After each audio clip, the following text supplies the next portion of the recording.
Est-ce que l'assurance voyage est obligatoire pour la Thaïlande? Non, personne ne vous demandera rien à l'aéroport. Et c'est exactement pour ça que la moitié des Français partent sans. Regardez ce que ça coûte quand ça tourne mal. Et restez jusqu'au bout. Je vous dis laquelle je prendrai et pourquoi. Et vous aurez une remise de 5% via mon lien en description. Premier truc à comprendre, et c'est celui que tout le monde ignore. La France et la Thaïlande n'ont aucune convention de sécurité sociale. Ça veut dire quoi concrètement? Que votre carte vitale ne vaut rien là-bas. Absolument rien.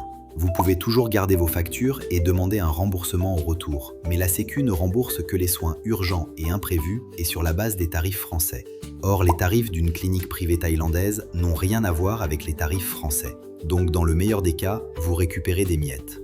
Et regardez ce détail, il en dit long. Mon assureur découpe ses plafonds médicaux en 3 zones. L'Europe, le reste du monde et une 3e zone avec le plafond maximum réservé aux pays où les frais médicaux explosent. Dans cette zone, il y a les États-Unis, le Canada, l'Indonésie et la Thaïlande. Un assureur ne met pas un pays au même niveau que les États-Unis par sympathie. Il le fait parce qu'il a les statistiques de ce que ça lui coûte. Alors concrètement, voilà ce qui vous attend.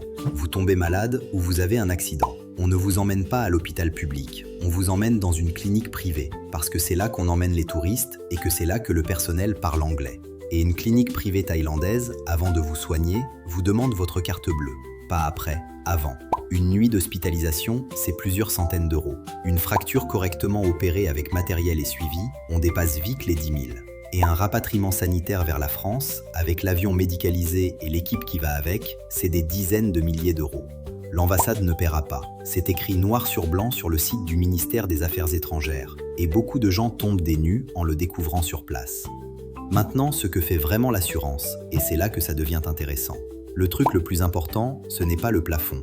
Tout le monde compare les plafonds. Et honnêtement, au-delà d'un certain montant, vous ne les atteindrez jamais.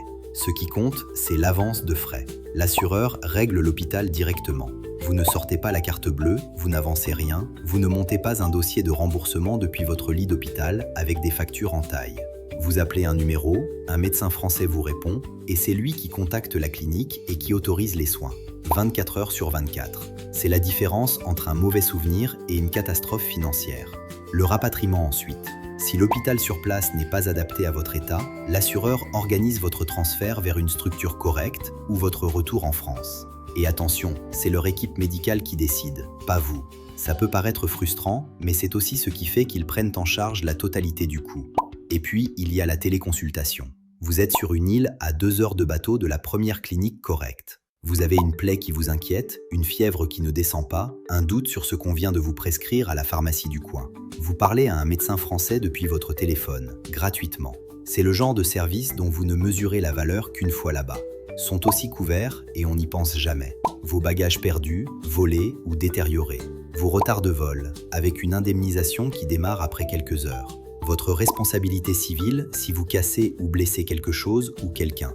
Et l'interruption de séjour si vous devez rentrer en urgence parce qu'un proche est hospitalisé ou décède. Ce dernier point, personne n'y pense au moment d'acheter, et c'est celui qui sauve le plus de budget. Le prix maintenant. 2 semaines en Thaïlande, une personne, ça part de 47 euros. 47 euros. Sur un voyage qui vous en coûte 1500 entre les vols, l'hébergement et le reste. 3% du budget. 2 nuits d'hôpital là-bas et c'est déjà rentabilisé 20 fois. Franchement, vous dépensez plus que ça en bagages en soute. 2 points de vigilance et je préfère vous les dire. Le premier, si vous louez un scooter, et en Thaïlande c'est le cas de presque tout le monde, prenez aussi l'assurance du loueur. Parce que les assurances voyage ne couvrent pas les dommages que vous causez aux autres au volant d'un véhicule à moteur. Vos soins à vous, oui, ça reste couvert. Les dégâts que vous causez, non. Ça vous coûtera une vingtaine d'euros de plus et les deux se complètent parfaitement. Et roulez en règle, il vous faut le permis A et le permis international. Le permis A, un français, celui qui autorise les 125 chez nous, n'est pas reconnu en Thaïlande. Là-bas, un 125, c'est une moto, pas un scooter. Le deuxième, souscrivez avant de partir. Vous pouvez souscrire une fois sur place, mais il y a un délai de carence de 72 heures.